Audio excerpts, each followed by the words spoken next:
What's going on, Letterman Nation? Yeah, I just made that up off the top of my head. Another trade in the NFL? So obviously we have to ride this wave right now. Tuck and Pat on both sides of the Mississippi. Yeah, it's getting hot in her. Tuck, what's going on, man? Tell the fans what's going on tonight. All 6 of them. Well, all 22 of our subscribers on YouTube at this point, and anybody that might be listening on any other platform, we're grateful to you. Please continue to do so. Spread the word. We're trying to grow. We're doing our best, but it's a tough road ahead. Just like the Giants, they faced a tough road, last season, and so I think in a little bit of response to that, what did they do, Pat? How'd they solve that? Well, when I think of the championship championship Giant teams, there was always a strong linebacker there. And they went out and they got themselves a strong linebacker. And Alec Ogletree traded him. He just signed a 4-year extension. He's a pretty young guy. He's around 24, 25 years old. Former first-round pick. Him and a 7th-round pick next year. And they only gave up a 4th and a 6th-round pick this year. So they are getting, not only are they getting an impact linebacker, they're also getting a draft pick. And they're unfortunately getting rid of draft picks because, as we see, it doesn't matter what round you're in, there's talent out there. Right, and this trade, to me, more than anything, speaks to the value of draft capital, which is increased, which makes me happy because, not too long ago when we were first kind of becoming fans of the game, or at least I was, you were a fan at a much younger age, but a 5th-round pick at one time barely meant anything. You know what I mean? So when that 5th-round pick starts to mean a heck of a lot and a 7th-round pick actually means something in terms of a trade, and you see a guy like Alec Ogletree go one way and then not another name or not another big name, and it's not like a Ricky Williams or something like that trade where it's like 8 people going all around. So it's really just a few different trades. I'm really happy that all these different things are transpiring, and I think it says a lot about both teams. For the Giants, just my quick take is that the linebacking core. I actually chose to be the Giants on this year's Madden because I needed to broaden my horizon of knowledge as just from not just the Jets but to also the Giants. So. From that, I've taken that Devon Kennard is a solid young middle linebacker that they have. But then outside of that, up the middle, obviously, they spent a lot of money on Olivia Vernon on the outside, and they've got pretty good on the edge rusher situation. Their defensive line, they got Stacks, whatever you want to call him, Harrison, because he did get paid. He got those stacks, but. Outside of Devon Kennard in the middle, Mark Herzlich, if I'm pronouncing that correctly, out of BC, the former cancer patient and the great success story for all Caucasian linebackers everywhere. He's been with this team forever, but like you were saying, Pat, before the show, it's really more of like a special teamer, plug and play, guy you want to have on your roster, but not the guy you want as your second mic on all 3-4 packages. So can you tell us a little bit more about what a guy like Alec Ogletree can bring to that linebacking core, especially when, now Devon Kennard doesn't necessarily have to be the main guy. He can kind of complement Alec Ogletree. Well, you have a guy like Kennard, and you also have B.J. Goodson, who had 18 tackles in the opening game against the Cowboys in 2017. Ogletree came into the league very impressed. Thought he's a Georgia guy, so SEC football. I thought he was going to be pretty good. He turned out all rookie team in 2013. 2016 was second team All Pro, which to me that matters more than Pro Bowls because injuries they get down to the 7th string guy. Injured in 2017. Some may see that he did have a little bit of a subpar season for 2017. At times, he may have came off looking soft, but ultimately, he's way better than anyone the Giants have. It's a definite position upgrade. You're getting him at the prime of his career. It might light a fire underneath him. He's succeeded at the NFL level, and that's key. So it's not just they're taking a wild swing at this guy as a first round bust. No, he has accolades, he has pedigree, and hopefully now with these other pieces, because the Giants' defensive line is awesome. Like, Right. you got Snacks, JPP with 3 fingers, Olivier Vernon. The secondary is pretty good. I'd like to see them pick up another corner in free agency. I don't like Eli Apple. I think He hasn't produced nearly enough. and he's also starting to get a little bit of an attitude on him. So scrap that.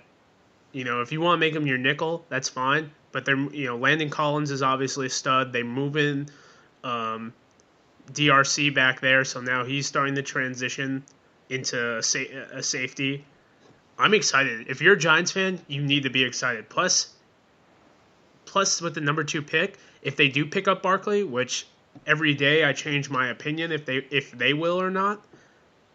Even with a subpar offensive line, Barkley can block. So now you have Eli, you have Odell, you have Evan Ingram coming back. Brandon Marshall's a big physical receiver. Sterling Shepard's a good player. Dwayne Harris as your 4th-string receiver isn't terrible. And a special teamer. Yeah, and he's a special teams guy. Dwayne Harris is a significant special teamer, and not to cut you off, but you did make a good note in that. I just remember pre the Eli Apple pick in the draft. People like Mayock or others, I don't know exactly who said things like this, but Eli Apple was going to be a first-round pick just based on the fact that he went to Ohio State. He played in big games, and he's just a top-level talent in a draft class. But I remember the story being very similar to almost like Kyle Wilson out of TCU for the Jets all those years ago. Although I was instantly corrected when I was so appalled. But people want to think that they're flexible, but when the storyline, when the brief storyline for when the thumbnail is this guy, projects at nickel, that doesn't bode very well. Just because you can play nickel doesn't mean you can play at left or right corner. So, and I think there's a big reason. There's lots of reasons for that. I think Pat's definitely the authority to listen to on things like that. But regardless of all of that, Eli Apple, I think he's built for that nickel spot for the Giants. So yeah, they definitely need another outside guy. DRC just can't do it all on his own. Landon Collins can't do it all on his own.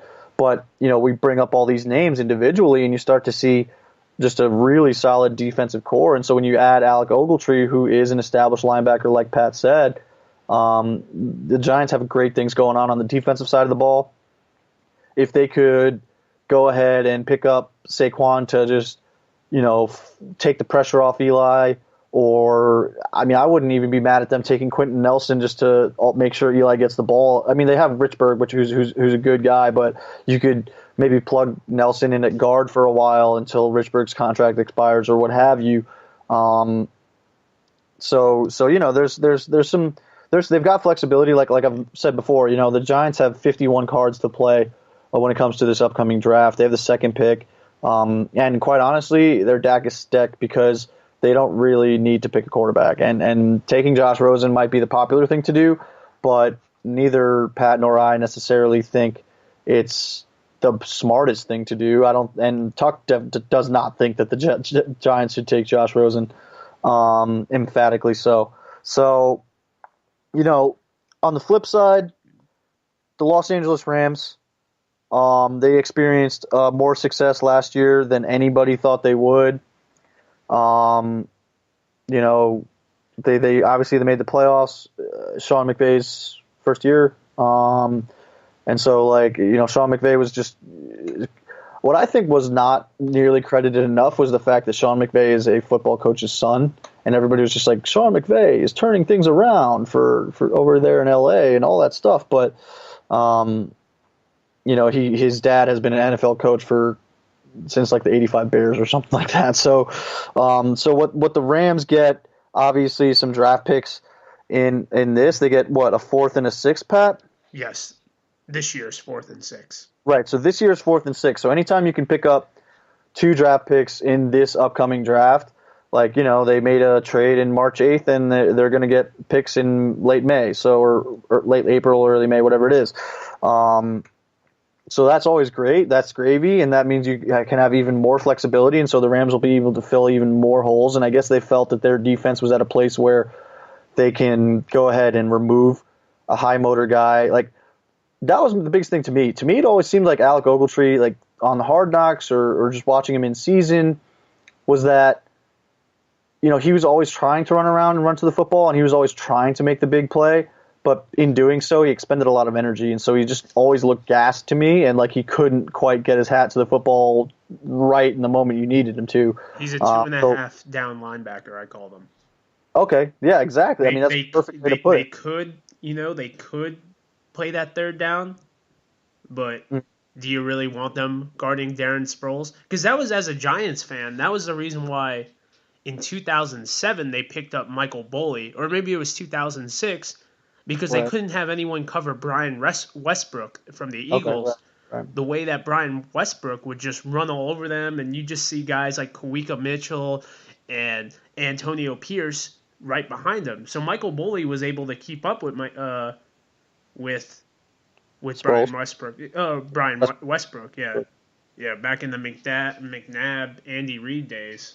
Oh, Andy Reid, thank the good Lord above.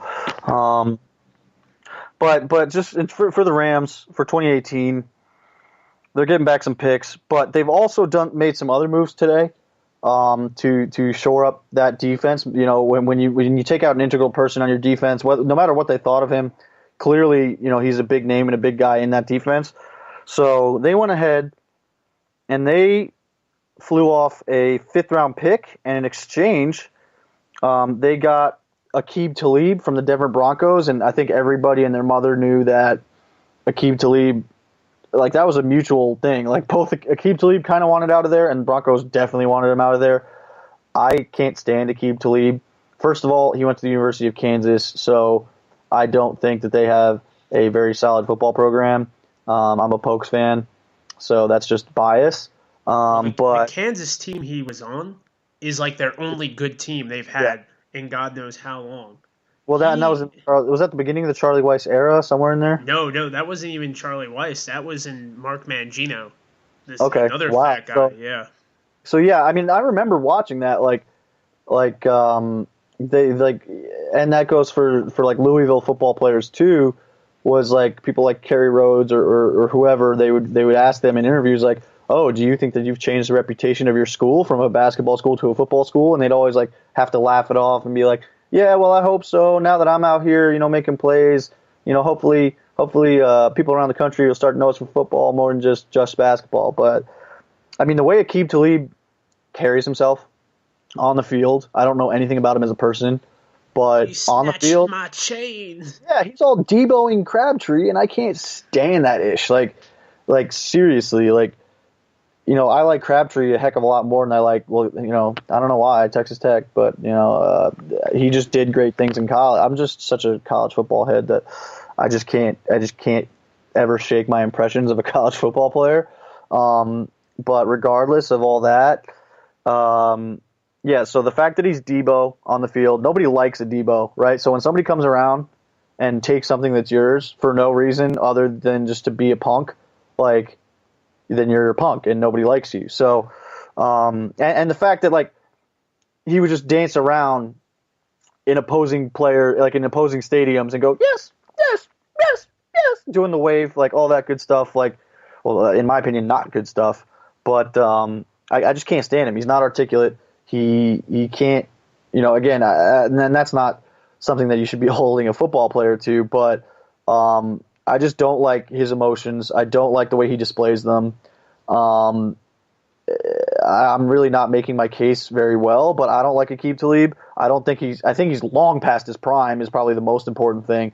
He's not, there's a reason why he only got traded for a 5th-round pick. All right. And a 5th-round pick, I'm glad that it's being valued more than it used to. But a 5th-round pick ain't a 3rd-round pick. It ain't a 2nd-round pick, all right? It's a 5th-round pick, Aqib Talib. Let's keep yourself in check here for 2018. Yeah. I do think it's a good move, regardless, because now you're going to put more – because they are bringing back LaMarcus Joyner, and now you have Marcus Peters on the other side.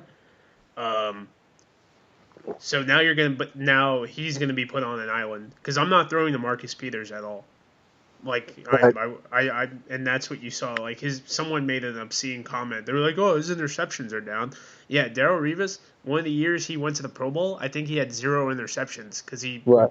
he had less than 30 tackles because no one I don't. threw it. I think there was 1 year in his whole career when he had 10, and that Yeah, was probably his first 3 years in the league. yeah, because they were like, "Oh, who's this young guy?" Yeah. You want the pit? Okay. Um, I just I think it's a good move. I don't think there's really much to even say about it. Really, it's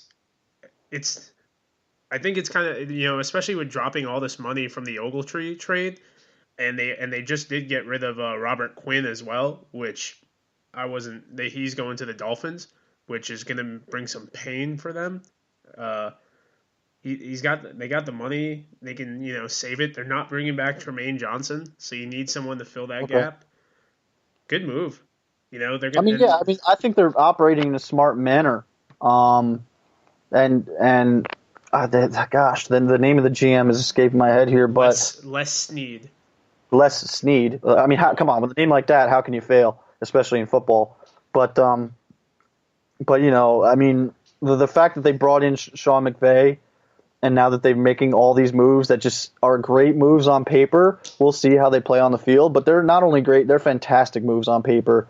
Like they're playing, like they're not playing cards; they're playing like an orchestra. Okay, so they've got like, instead of 52 cards, they've got like a 52 member band orchestra out there, and they're just creating a symphony, and it's clear in the results. Like the proof is in the pudding, right? So they made the playoffs, and it looks And like they're headed back that way, if you ask me. yeah, Uh, they're my favorite, especially with these moves, because now this allows you to have money to bring back Sammy Watkins as well, and him, Robert Woods, Cooper Cup, and Cooper Cup, Cooper Cup. as well as Todd Gurley with that offensive line is pretty good. You pick up one more piece. Like I think they're a one piece away team. Maybe they don't win the Super Bowl, but I can definitely see them getting to the NFC Championship game in the same Right, fashion like as Eagles. the well, not the Eagles, but the Vikings. I think they're a better Okay, version. yeah, of course. Okay. Yeah, Well, the thing of it is, like, man, Jared Goff really proved me wrong. I thought he was a bust from day one. I can't believe somebody who grew up in California did not know that the sun rises in the east and sets in the west, or where east and west even are. If you're a coast person, you should be able to figure that out pretty quickly. But and I say that way too much. I sound like no, the nobody eats sour watermelons. That's how you do um, it. Yeah. yeah, nobody eats that one. It's just ridiculous. I mean, so I didn't think he was like, come on, if you went to Cal Berkeley and you don't know where the sun rises and sets, like, what's going on, kid? But, but then again, Marshawn Lynch went to Cal Berkeley too, and I'm not saying Marshawn Lynch is not intelligent. I'm just saying he chooses not to use all of his syllables. Um, so.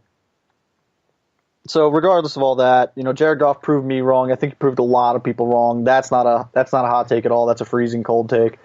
But Adam Schefter is quick on the storylines with all these great things, and so we know that if it hasn't been confirmed yet, then it's probably, no matter what, if Adam Schefter says it, it's probably going to happen. Very few times does he tweet something out that has to be retracted. Very, very few times. It's astounding. But that's why he is who he is, and what he gets paid. But I do want to shift back over to the Giants because I'm from New York, and because we had a radio broadcaster for the Giants and a former player of the Giants live in our hometown for much of his life. So I do hold a dear place in my heart for the Giants, even though I grew up a Jets fan. Apparently, and this really doesn't even have to do with the Giants anymore, but the other New York team, the Buffalo Bills, they have now signed a gentleman by the name of Owa Odiguzua. Owa. Let's just call him Owa for now. So he was a pick. I don't even know what round, but he was one of those project picks for the Giants. He definitely did not go to Notre Dame, I don't think. I think he's a UCLA guy. Okay, yeah. So regardless, he didn't play at all in 2017.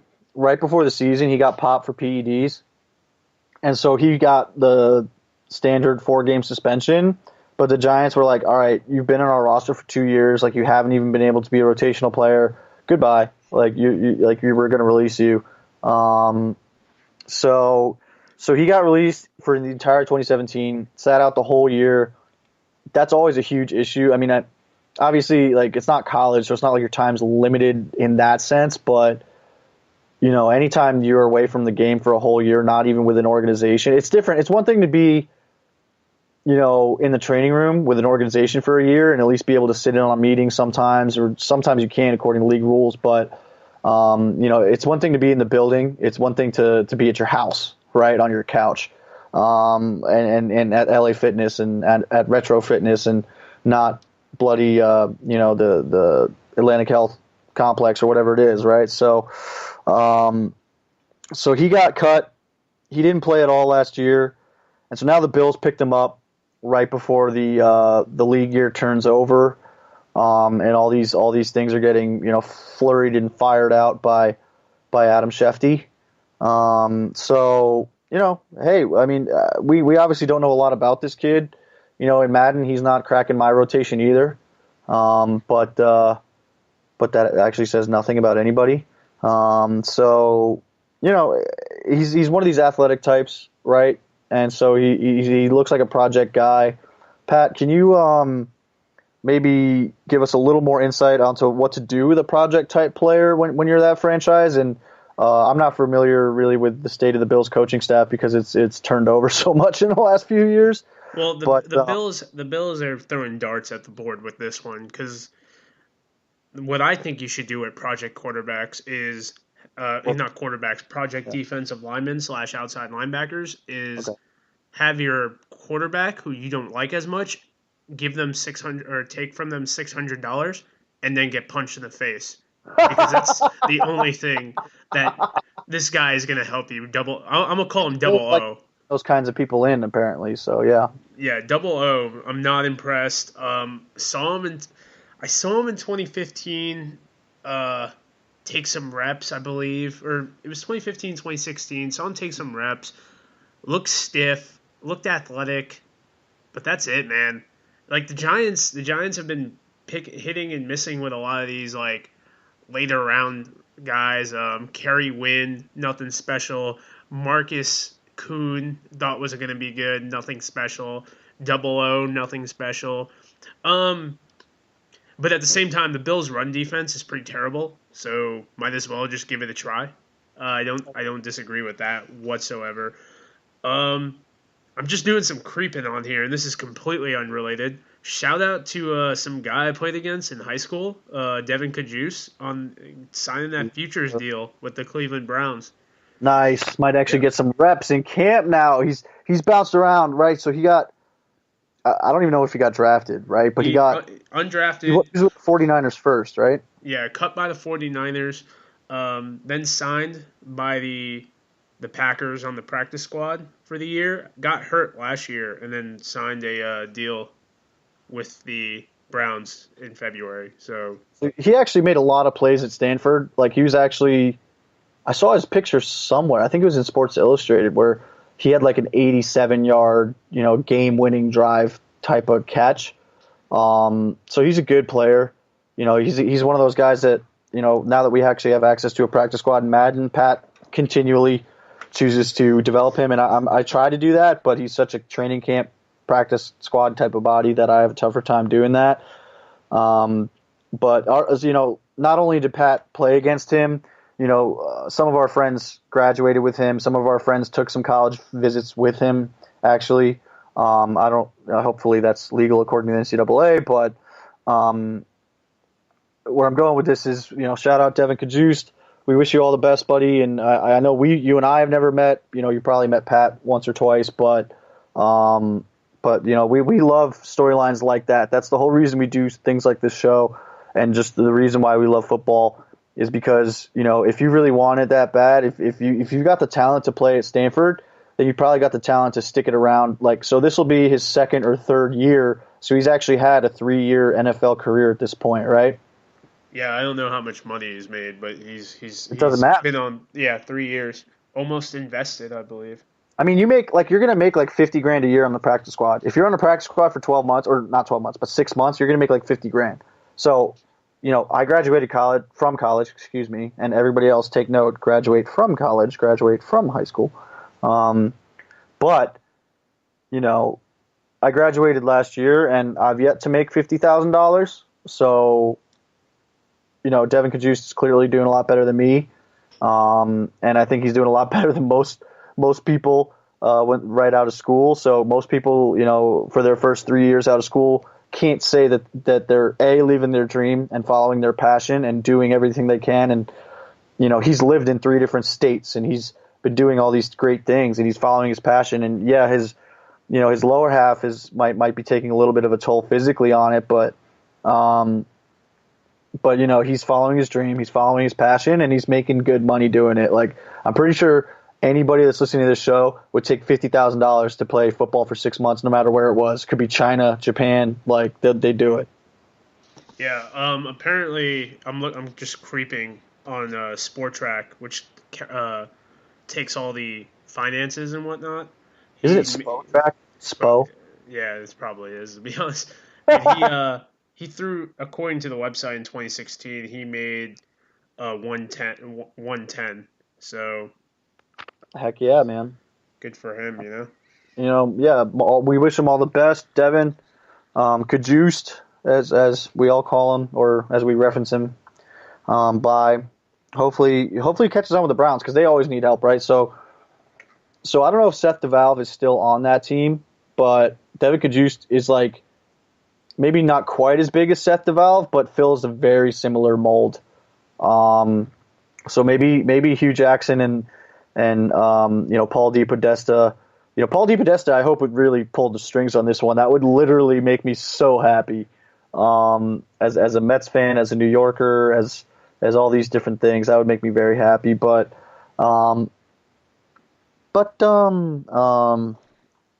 where are we going? Giants. Go The Giants. Giants. This is Okay, I have a question for you, right? And I go don't know if for you it. actually know the answer, but we were talking about these defensive linemen and where they're getting picked up. Like, when they were actually throwing literally every pick against the defensive line, like Justin Tuck, OCU Manura. I don't think every one of those guys were first round picks. Am I wrong? No, Justin Tuck, I believe, played out in Notre Dame as like a third round pick. I know Okay. Strahan, OCU Manura, I believe, went to Troy, was a second round pick.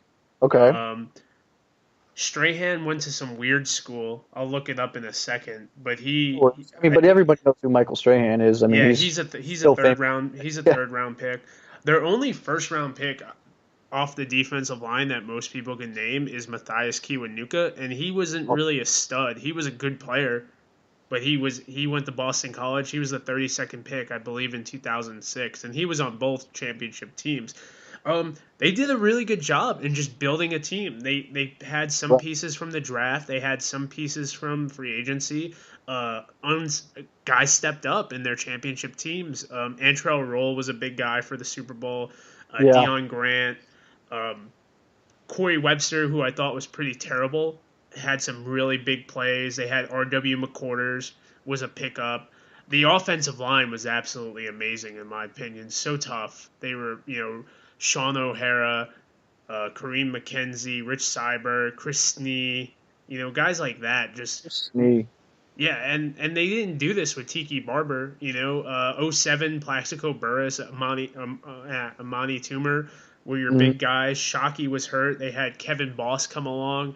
2011, they had a guy named Jake Ballard as their tight end with Bear Pasco, Travis Beckham, not studs. Hakeem Nicks was still relevant. Victor Cruz came along, but they took away those guys. And that's what Belichick wanted to do in 11. In fact, there was even a quote of him saying, "Hey, don't make them beat us with Manningham and Pasco." And then that's when Eli dropped the raindrop to right. Drop top.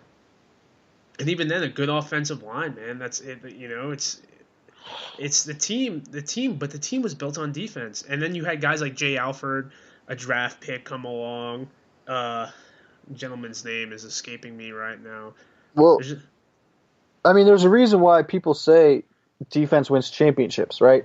And so in our little whatever it was group chat or something, somebody said defense wins games. That's not true. That's not. I mean, that's not. It might be true. Might not be true. What's true is defense wins you championships. So in that championship game, when you're playing the best of the best on the other side of the ball, like there's a reason why the '85 Bears, 2000 Ravens, and the Giants, could consistently convert those times when they're in those great, when they're in those great opportunities, especially especially in the last 17 years where you're going to have to beat Brady and Belichick and you're going to have to beat them. Like you're going to have to outsmart that them. 07 Patriots team was the best offense ever at that time. Right. Yeah. 49 touchdowns by Brady, I believe, No, right? he threw 50. He broke 50. He broke 20. it. Yeah, Wes Welker had like 112 Yeah. 112 receptions. You had Randy Moss catching With 23 five passes, heck out of touchdown passes, a decent running game. That team was amazing. And then How many touchdowns did Randy Moss have that year? 23. I mean, that's insane. That's like nuts. And who are these guys going against? They're going against Prince of Mukamara, Corey Webster, Aaron Ross. Kenny Phillips was decent. Kenny Phillips, Antrell Roll, and Deion Grant are the only people. That all seems like yesterday to me. Like the name Prince of Mukamara. Like he's still in the league. He's kicking in the league right now. Right, but he must have been like a rookie in 07 or something. 08. Oh, this is their 2011 team. I'm sorry. Oh, see, that's why I was like, wait a minute. Again, yeah. Forgive me. You know what? Let me take a break for a second because I think part of the reason why I'm being so distracted is that I've been sitting down on an old style kitchen chair from like the 50s for now what is exactly 30 minutes or 33 minutes or something like that.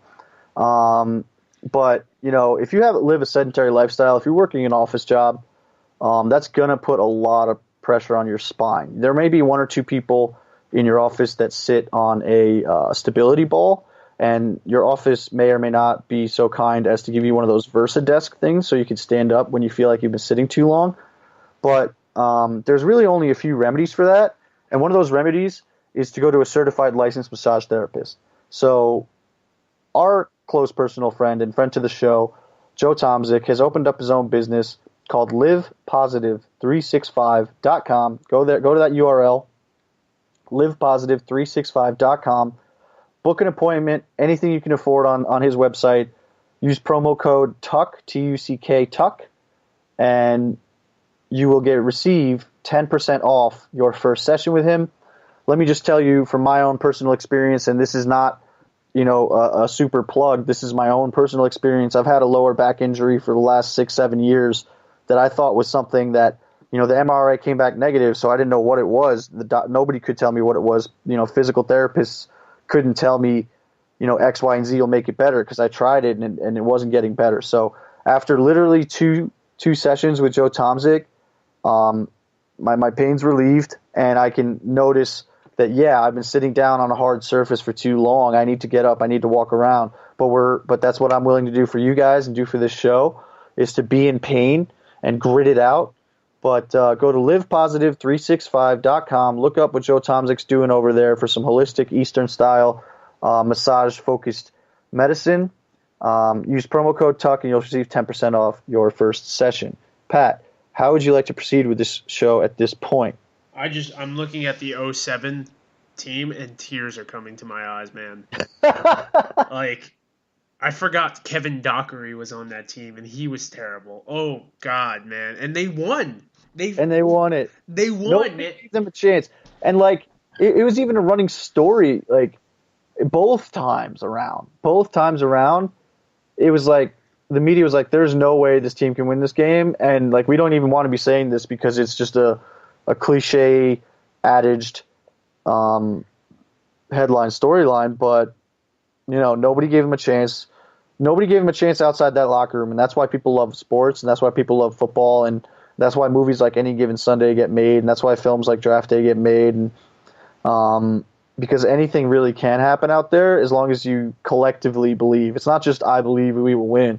You got to collectively believe that. You got to buy in. You got to do all those cliche things. And, I'm getting tingled down my spine now because I just want to buy in and get out there. But like. And the crazy part is that they played the Patriots in Week 17, and there Right. was the big thing: is Coughlin gonna play the starters? Some guys were injured. They Strahan was like struggling with his health they at all that. were. They weren't doing okay, and they were home, and everyone's talking about it. But this dude goes out there, man, and they lost 38-35. But that sets the tone of like, yo, we can compete with these guys. They Right. go on this. They won. I remember they had the Road Warriors. They were called at that Yep. time because Yep. they were winning games on the road all the time. They go Four. into Tampa Bay and wins. They had that. They had a Romo disaster and they win in Dallas. Then they have that game in the freezing cold where Lawrence Tynes misses a field goal. Brett Favre throws an interception to Corey Webster, I believe, and then they kick a field goal after Lawrence Tynes misses one. And then they go in to Arizona and beat Tom Brady and the Patriots, man. I remember, that NFC Championship game is one of the greatest games of all time. So cold. It was so cold, man. I remember Tom Coughlin's face freezing off. Like I've never seen somebody look like that, and like he was always a dour expression kind of guy, but I've never seen somebody like have to like do that for their job. Like ice road truckers wasn't really a thing. Like I don't think at that point, or if it was, I wasn't watching it, but it was just one of the greatest games you'll ever see. Like if you're one of our listeners, you happen to be a little bit younger, maybe that's a little bit before your cognitive, recall. Just look it up on YouTube. Look up the highlights. You've heard of the game, I'm sure. You might not have seen much of the game. We'll put it in the link. Like if anyone cares enough, we'll put it in the link.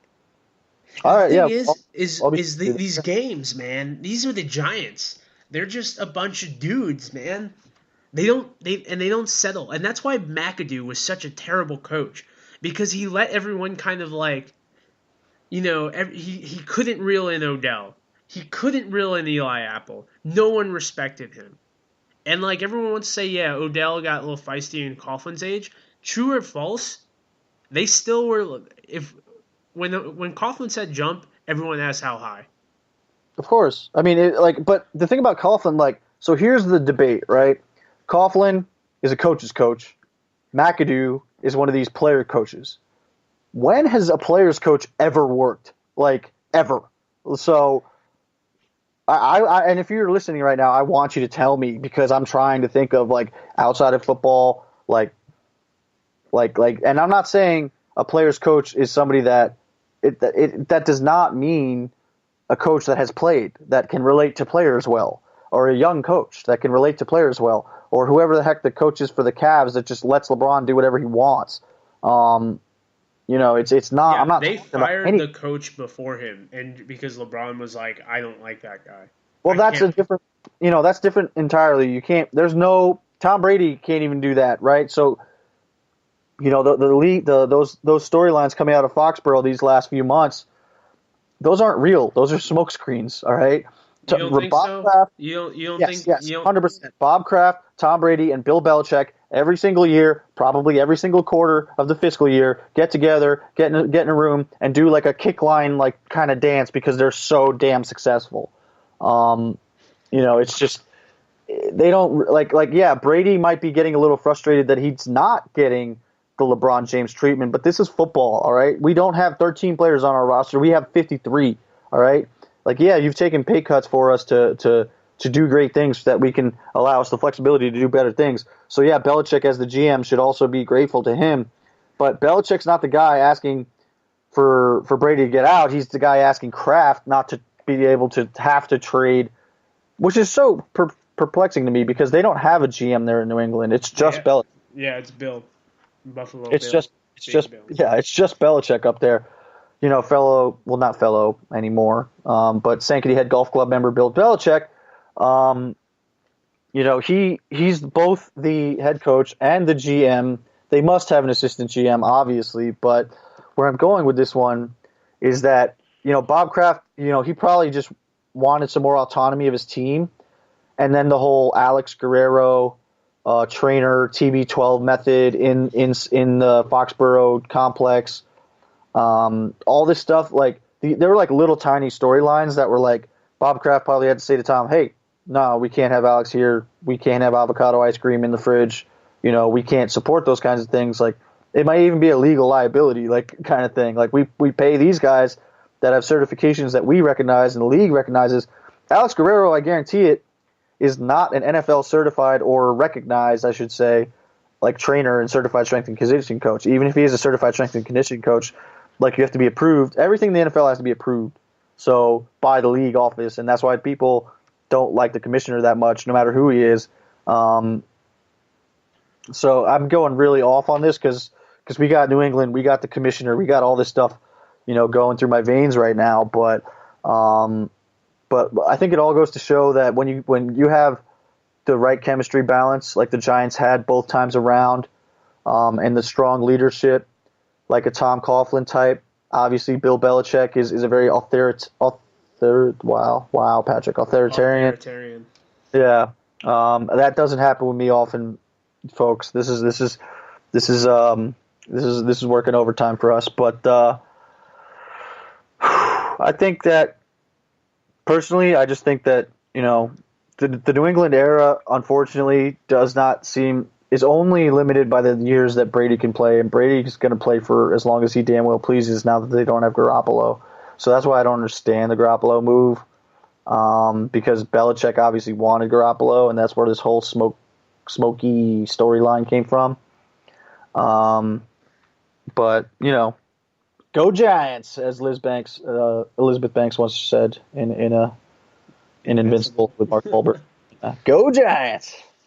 Well, that about wraps it up. We kind of went down. We only wanted to do about a 20-minute episode, but we ended up going way longer because that's who we are, football guys.